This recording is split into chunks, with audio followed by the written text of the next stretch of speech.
part of the Press Play Podcast Network.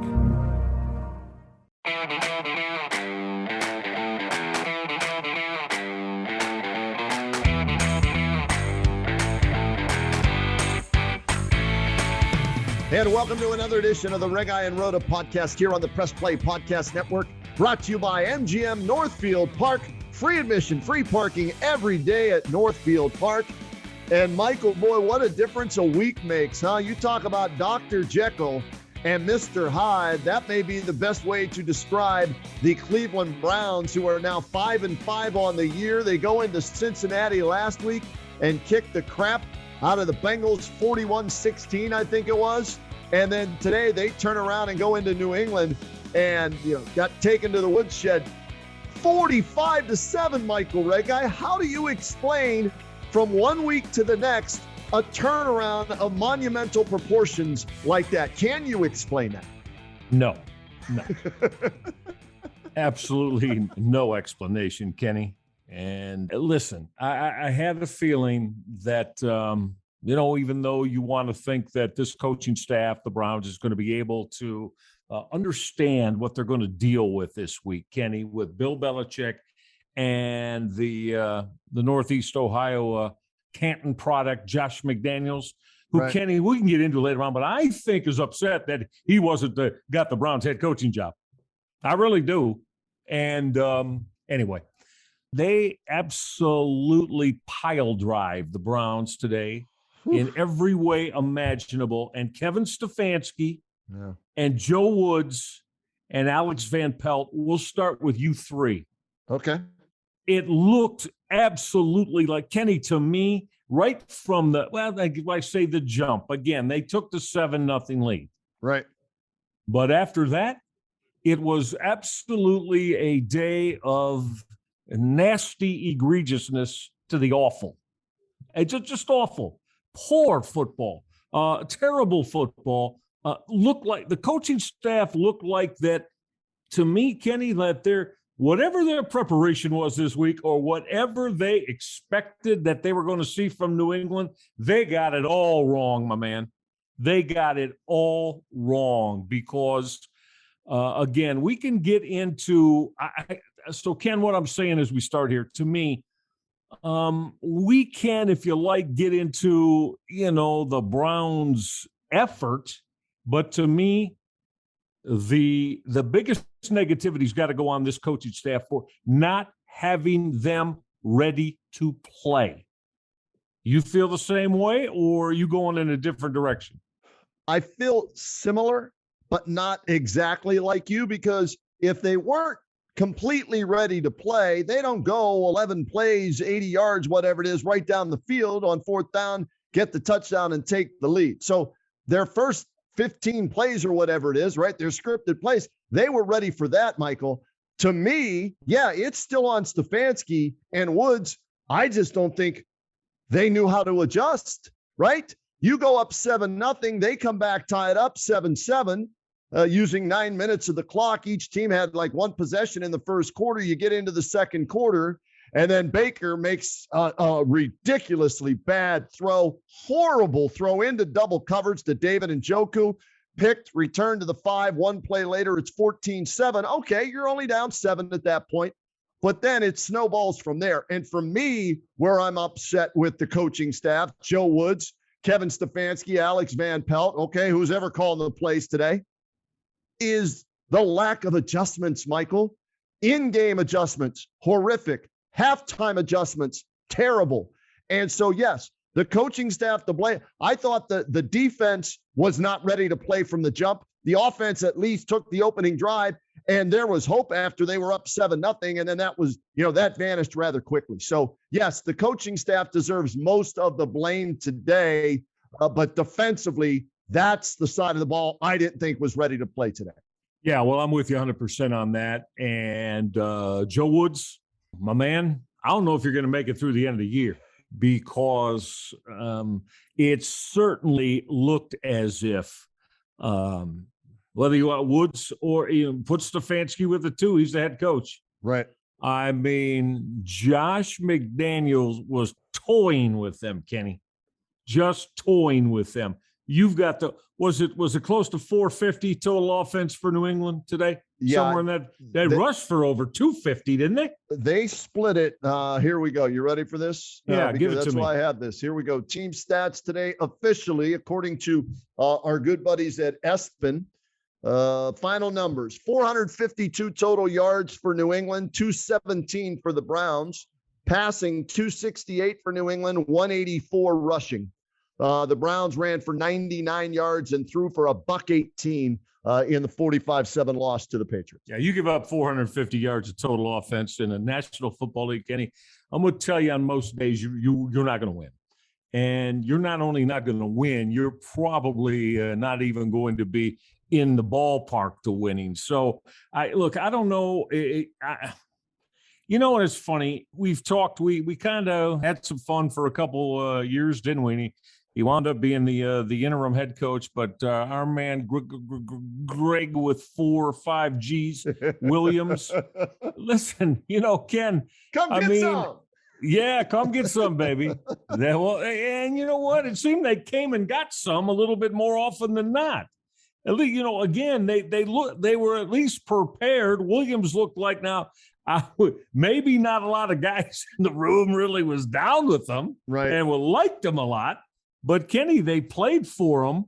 I want you to pull up look at what Myles Garrett said after the football game today. Oh yeah, did you see that? You can go ahead and for all that are with us and joining us, you can lay it out. Myles Garrett basically told us that defensive unit, not sure if they're real down with what's going on and who's leading them in their room.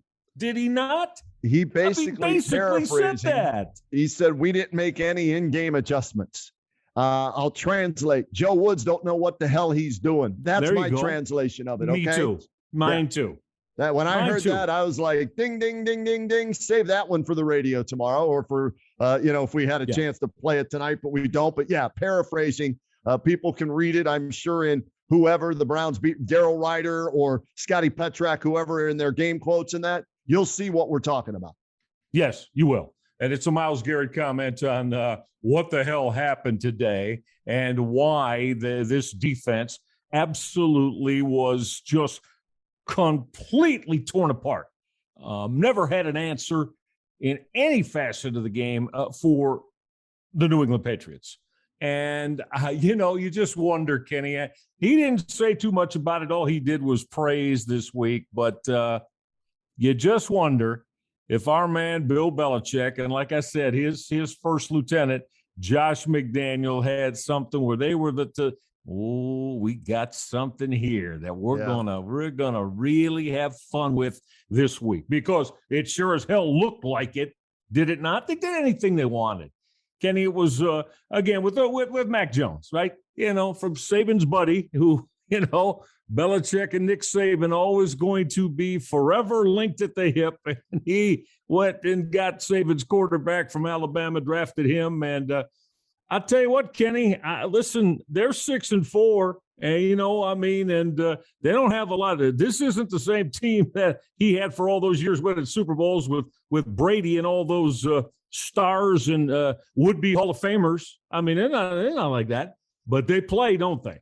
They play, and they kick the Browns' butts today. And to me, most of it is, as we're alluding to, the coaching staff came up woefully short today, Ken. Woefully short. Now, we'll find out this week. The players probably going to all say, no, it's on us. We were ready to play, and this, that, and the other, just from a tactical standpoint.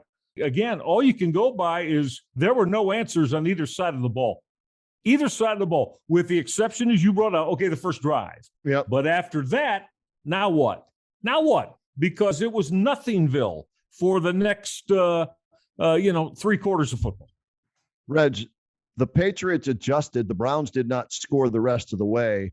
The Browns did not adjust. And as you pointed out, Josh McDaniels' offense scored at will in different ways, however they wanted to, whenever they wanted to. And to your point about Josh McDaniels, conflicting stories that, he turned down the job, or he wanted the job, but they wouldn't give him total autonomy over the organization. So that's why, he ended up saying no. But when Bill Belichick during the week goes out of his way to praise Josh McDaniels before this game and compares him to Nick Saban and his mental approach of knowing every player's strength and weakness and their role in every play of every game, to me, that tells me that this game meant a lot to Belichick and Josh McDaniels, and they were probably grinning ear to ear after a 45-7 bloodletting of the Cleveland Browns. Well, you're damn right it did. Now, you and I have been around here a long, long time.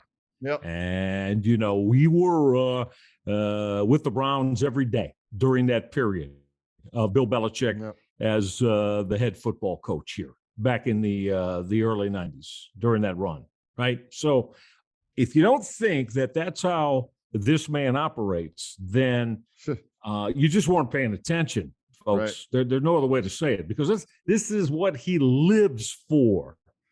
And as Kenny said, that was purposeful. That was purposeful, his high praise for his offensive coordinator. And what he's basically saying, Kenny, however you laid out a couple of scenarios, possibly what happened. We won't get into that too much, other than to say Belichick was saying to all of us here in Cleveland, you guys made a mistake. Yep. I put my guy out there for you to have. I put my guy out there and didn't want to hold him back for it to have, and it didn't happen. You guys made a mistake. And we're going to show you in these 60 minutes of football why the hell you made a mistake. Kenny, you know that, and I know that. And that's exactly what was on display today.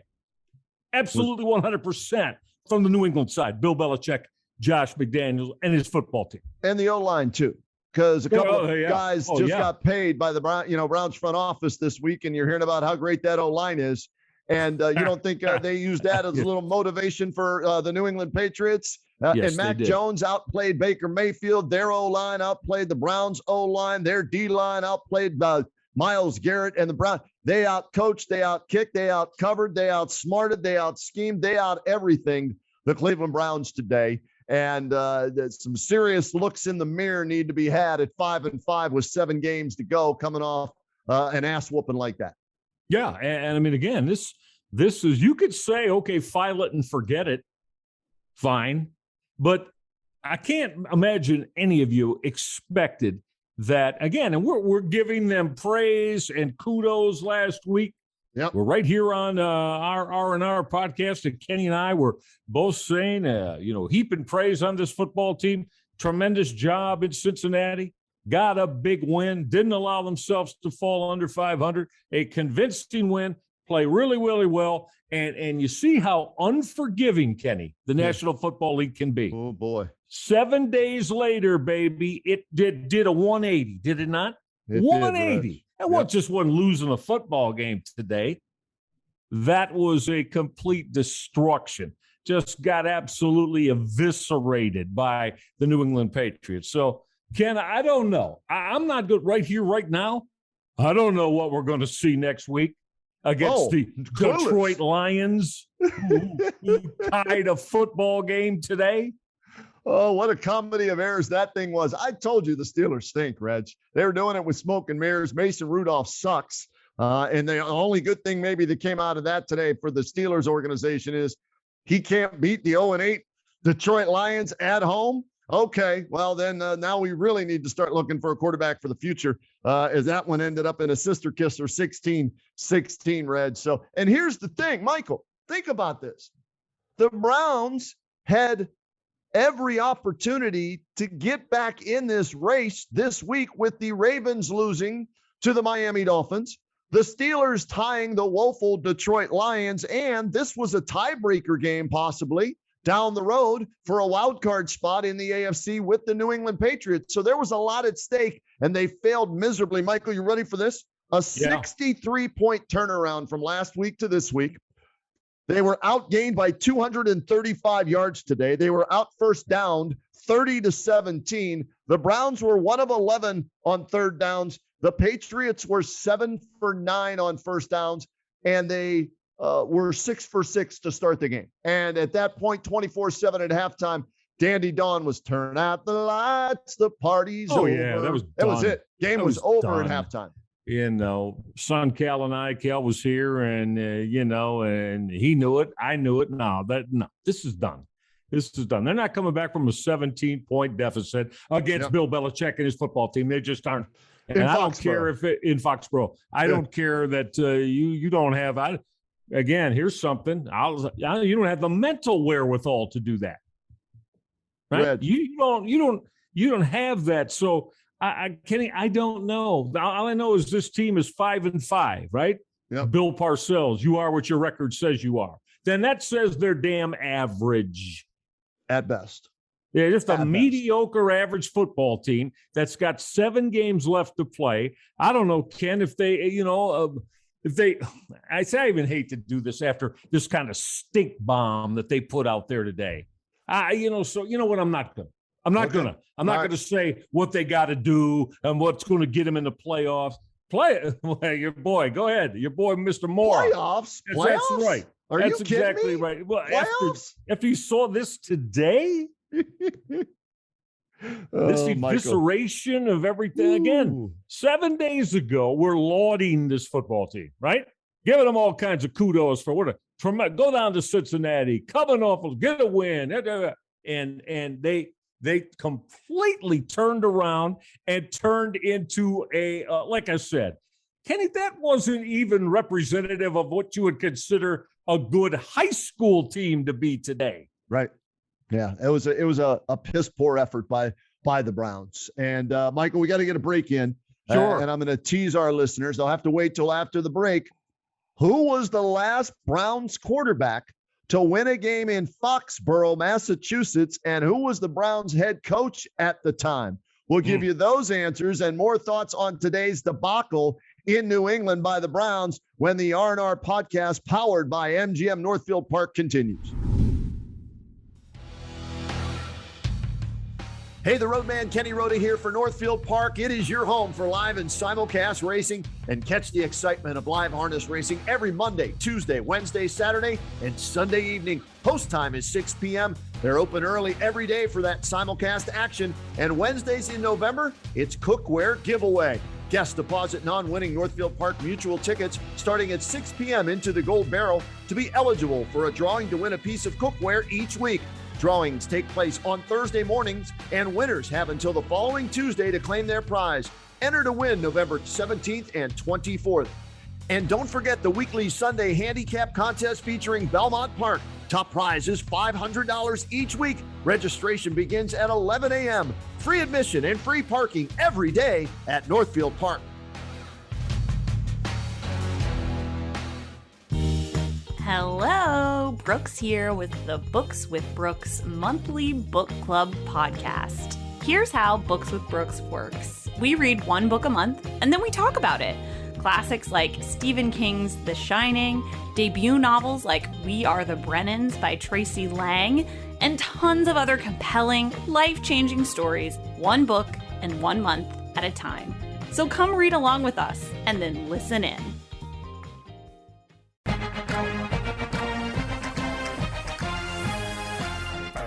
Hey, it's Tito, host of the Premier Fantasy Podcast. Get all the news and analysis you need to dominate your fantasy league. I've been doing this as long as anybody in the business. I can help give you the edge in your leagues. It's the Premier Fantasy Podcast, part of the Press Play Podcast Network. And the R&R podcast continues here on the Press Play Podcast Network. We are powered by Northfieldpark, your home for live and simulcast racing. Catch the excitement of live harness racing every Monday, Tuesday, Wednesday, Saturday, and Sunday evening at 6 p.m. with the post time. And Michael Regai, would you like to take a guess as to who the last Cleveland Browns quarterback was to beat the New England Patriots in Foxborough? It happened in 1992. 1992. Yes. Okay. Bernie Kosar was still on the squad in 92, but he was hurt, right? Okay. Todd Philcox. Now, good guess. That was a good guess. You ready for this? Vinny Testaverde? Mike Tomczak. Mike Tomczak. Was the last Browns quarterback to beat the Patriots in New England, and Bill Belichick was the coach. That's how long it's been. And Tom Zach, obviously out of football now. I don't even know what the former Buckeye and multi-NFL team QB is doing these days, but we know where Bill Belichick is. The Browns found out he's still one of the best coaches in the National Football League, even without Tom Brady. And he took a rookie quarterback against one of the premier pass rushing tandems, right, in Jadeveon Clowney and Myles Garrett today. And you know what? Let's run the ball. Name me my running back. Go ahead. I dare you. I bet you can't name me my running back that's going to run for 130 yards against you guys today. It don't matter who I have at running back with the offensive line and the play calling of Josh McDaniels today. So very impressive effort today by the Pats, man. I came away with Mac Jones, very impressed. Yep. But more so that, complimentary football, do your job mentality. Right. Maybe it still can work even without Tom Brady and Rob Gronkowski. You just said it all, the fingerprints of Bill Belichick.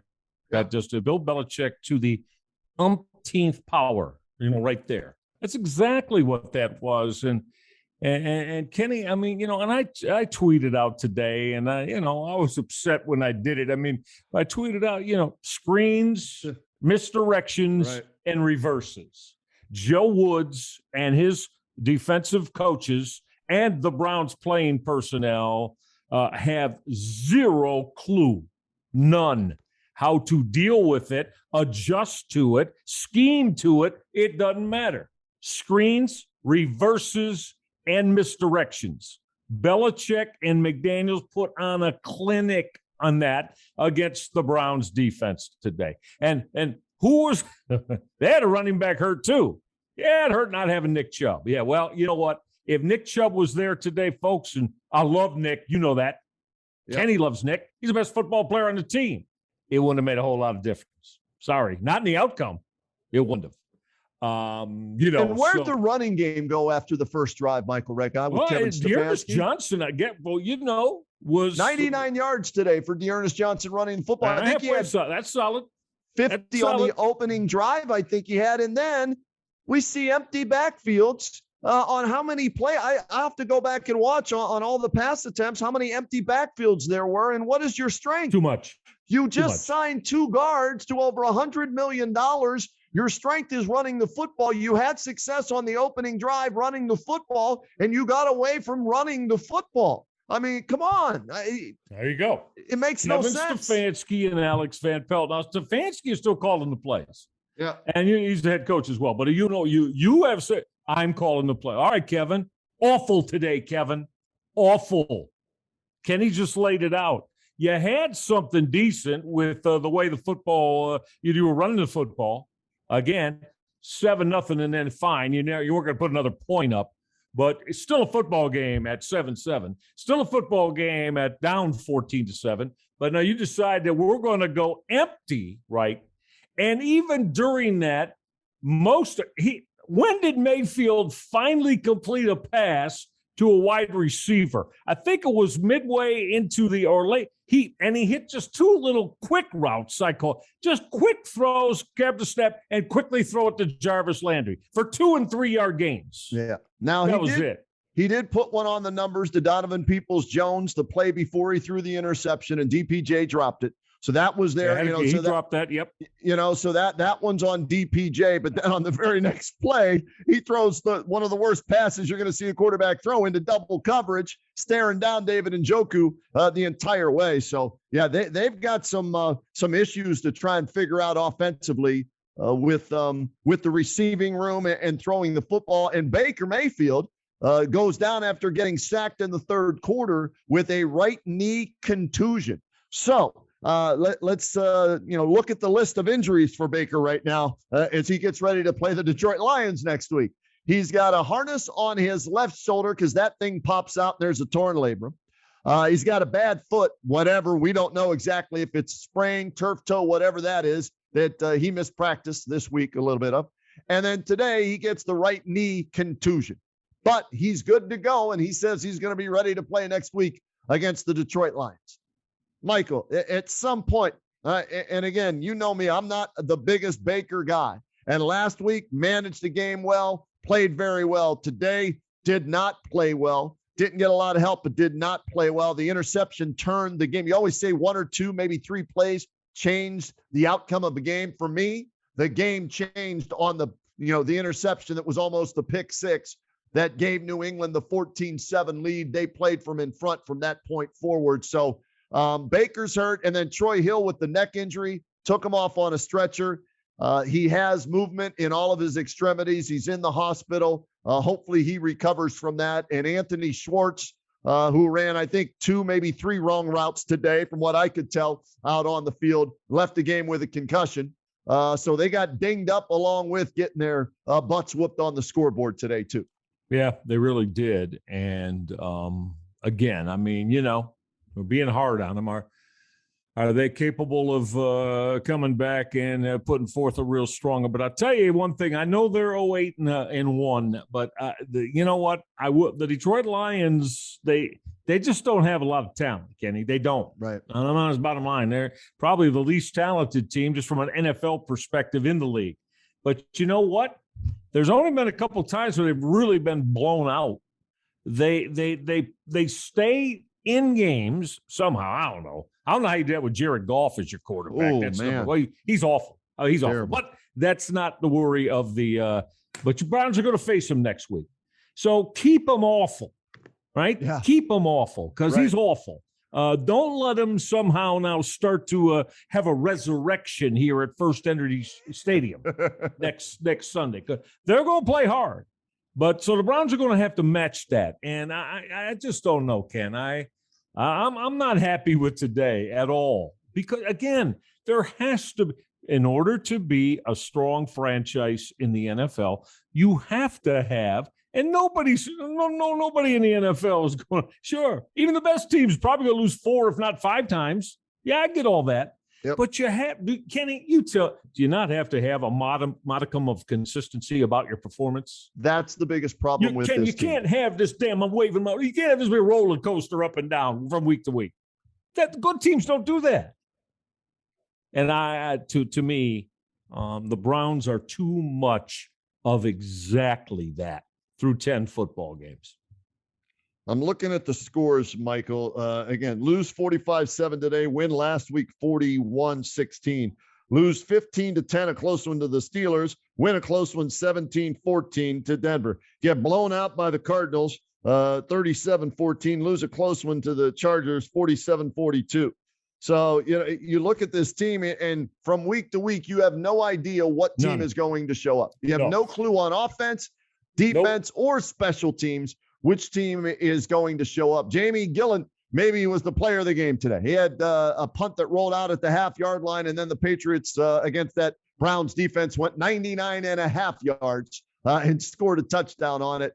And the Browns could not get off the field on defense on third down. They could not stay on the field on offense on third down. Had 6 more penalties, 5 more sacks, a turnover, and just was a horrible day at the office. This was reminiscent of the 99-2000 expansion Browns. That's how bad of a performance this was today.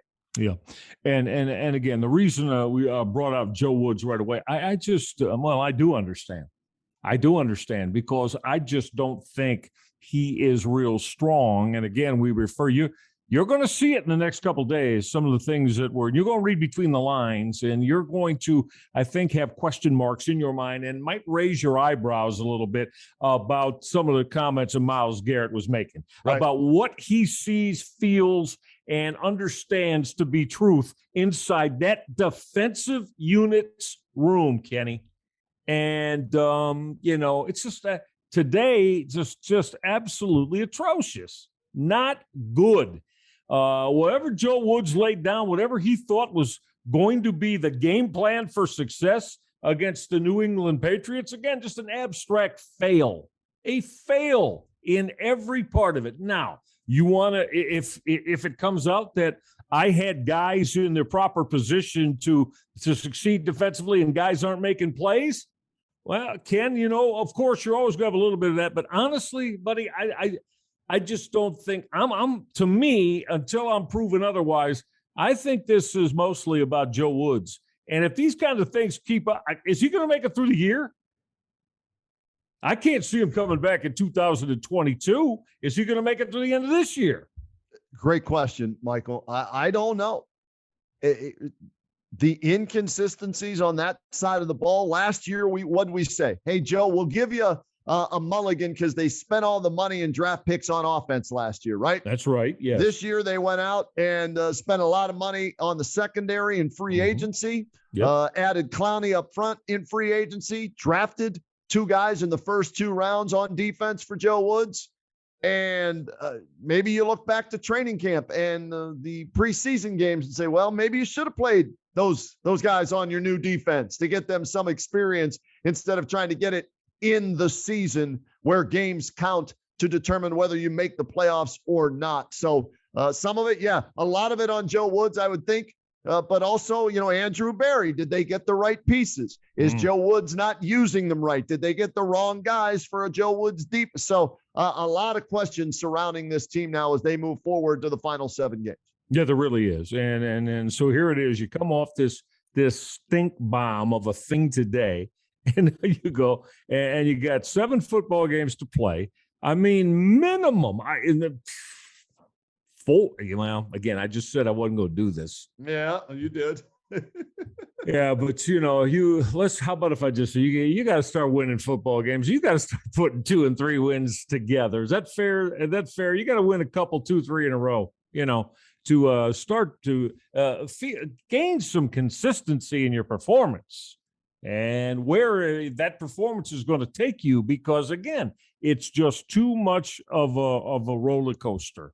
And who knows this week? Again, maybe it's going to have to be with Case Keenum offensively. Maybe it is. I mean, Kenny just laid it out. You got the torn labrum. You had the foot. Now you got a knee contusion. At what point is Baker Mayfield going to continue to absorb the physical issues and continue to go out there? And again, listen, this offense has got to be rolling, man. You don't have time now for a performance like today.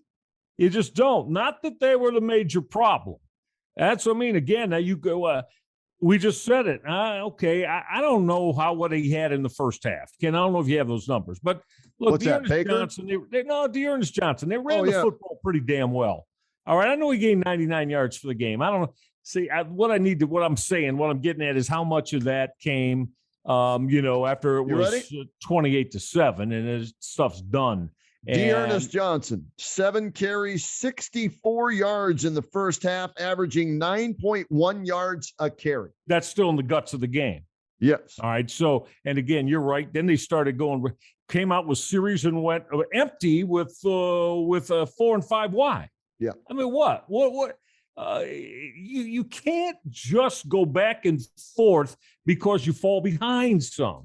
Running the football with this offensive line, Kenny, you just said it, 2 big extensions to your guard, right, and rightfully so. Those guys should get paid. But again, I mean, if you're just going to fall behind by double digits in points and say, now we're just going to go empty now and not run the football, I don't see that as a recipe for success. Not as inconsistent as Baker has been this year. Yeah, this team right now is in a world of hurt physically and mentally. And in listening to Kevin Stefanski's post game, he took the blame, said we got to coach better, we got outcoached, we got outplayed, we got to be held accountable. Everybody from the coaches down to the players. It was a bad effort today, bad game. So let's see. And luckily for them, I guess, Reg, right? It is the Lions next week, right? If there's an elixir to get you back on track, it's that, okay, you've got the Lions next week. But what concerns me, Michael, with the exception of the Bengals game, right? Have they beaten anybody worth a damn in the National Football League? No, we know the answer. That is no. Right? So they beat the Bengals, who were 5-2 at one point. And so, and here's the other, let me ask you this before we get to break. Yeah. Do you think they were full of themselves this week after going into Cincy, 41-16, hearing how great they were without Odell Beckham Jr., the defense, 3 takeaways, a pick 6, the Browns are back, yada, yada. Okay, we're going to go on the road. New England's 5-4. They got a rookie quarter. Yeah, Belichick, but there's no Brady there anymore. You think maybe they were too full of themselves? You think that's a possibility that they don't know how to play or to handle success? Very well could be. Sure. Just throwing it out because I don't know. I'm just throwing, I'm throwing whatever at the wall and seeing if any of it sticks. Well, and how about we, again, I think we got part of a template today. Yeah. That was as good a football game as they played 7 days ago on the road against, again, only go by records against a pretty damn good football team, or certainly one that's at least representative and equal to them. And you follow it up with this. So what? Again, this is why I got to go a little bit harder and heavier towards Stefanski and his coordinators, because again, if you didn't smell that out and see that this week and know that your football team is want to do that, Ken, in other words, hey guys, all right, we got to stay consistent. We've got to stack these performances up. Well, they did anything but. They turned it around and smelled the joint out at 180 from where they were last week. And that's why it's hard to say that what they can be, what they are. We haven't seen them put and stack up strong performances back to back to back. Haven't seen it. We've seen more from the Cavaliers stacking wins with that young team than we have from the Cleveland Browns, who on paper were a Super Bowl contender. That's Michael, I didn't realize this because I was at Jersey Sports Bar and Grill in Canton with the Stark County Browns backers. And, things were out of control. So we're putting stuff away and all that as the game's going on. Brian Hoyer threw a touchdown pass today, up 38-7 with 4 minutes to go in the game. You don't think Belichick and Josh McDaniels wanted to stick one up the you-know-what of the Cleveland Browns and Jimmy Haslam in the front office, Andrew Berry and everybody? Brian Hoyer comes in and they're throwing the football with 4 minutes to go, up 31 points, and he throws a touchdown pass. And that's exactly what they were doing. I didn't realize that. Because, we know this. Now, Bill Belichick has brought Brian Hoyer back on 3 different occasions to be his backup quarterback. He loves Brian Hoyer as his backup quarterback. And we know that, had some conversation with Brian's dad, Axel, about that down through the years, and that's just the way it is.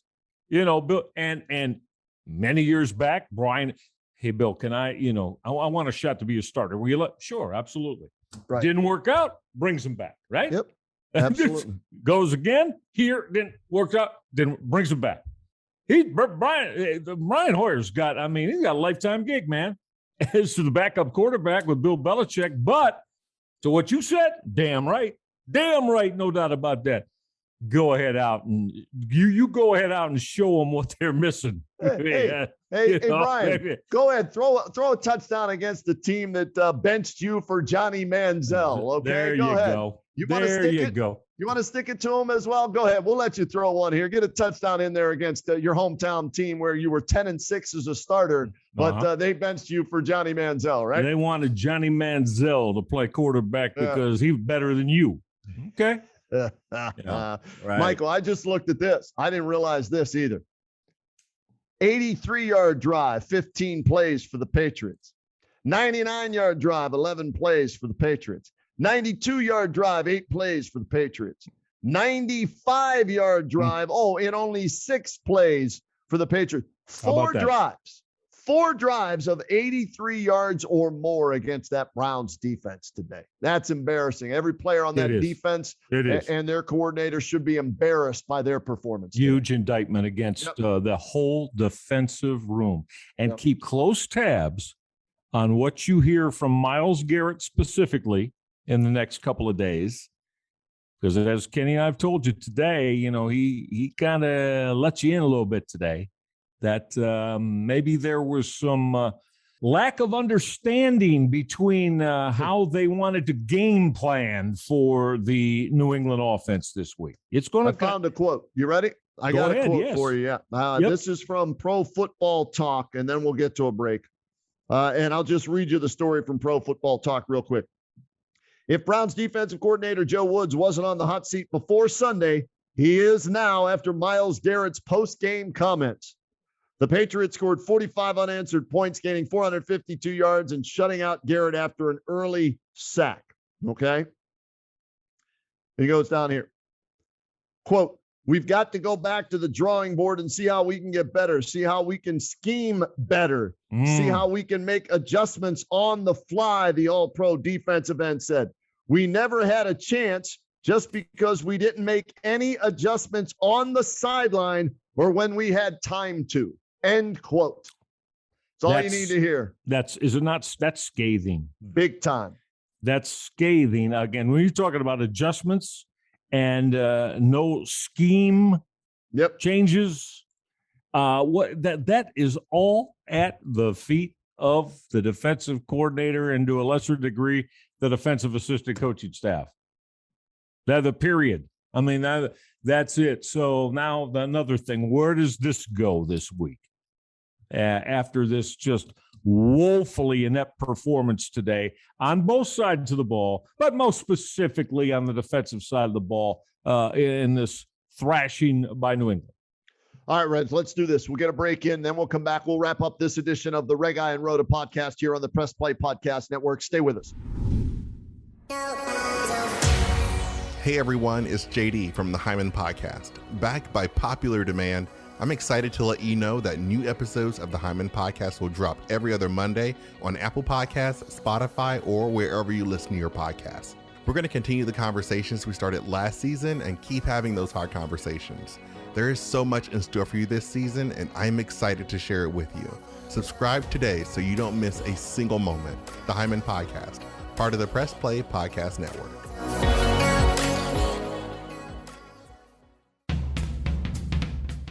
Hello, this is Don Mike Mendoza, the host of the Producing While Asian podcast.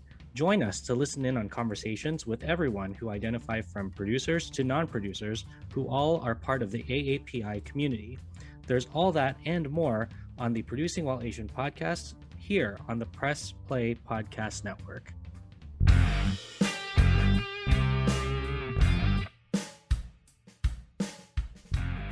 Hey, I'm Jason. And I'm Gary, and we love ball cards. And if you love ball cards too, good news. You just found your new favorite podcast. From breaks to grading. And from collecting to flipping, join us on the Ball Card Show. The sports podcast for the sports collector.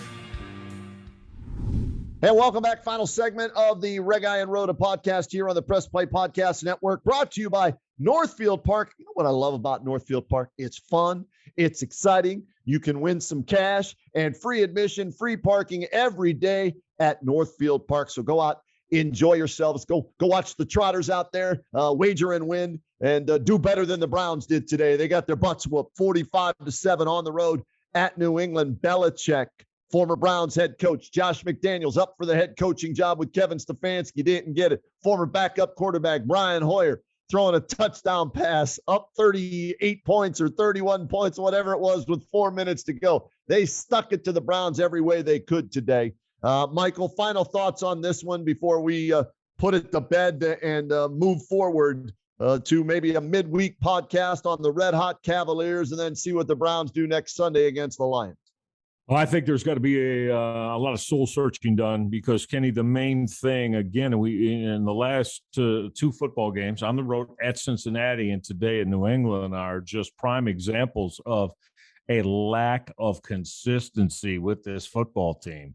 They are a team that rides the roller coaster big time, up and down. It's going to be upon them all to find a way to start to level out their performance of play, Ken. You just can't be successful in the National Football League by this just tremendous swings of performance each and every week. There's probably a lot of derogatory to go around, but the bottom line is I just don't see a consistent enough football team right now. They it seems like emotional swings. They can't seem to maintain the positivity off a strong performance, and that just doesn't win in the NFL, Ken. Bottom line, you take it over the course of a season, you're going to be an average 500 football team, and that's exactly where they are as we sit here through 10 football games. It's got to get more consistent, their performance. You want to add in how they're coached and how their game plan? That's fine. I will after today because the coach has got to take some of that today, Ken.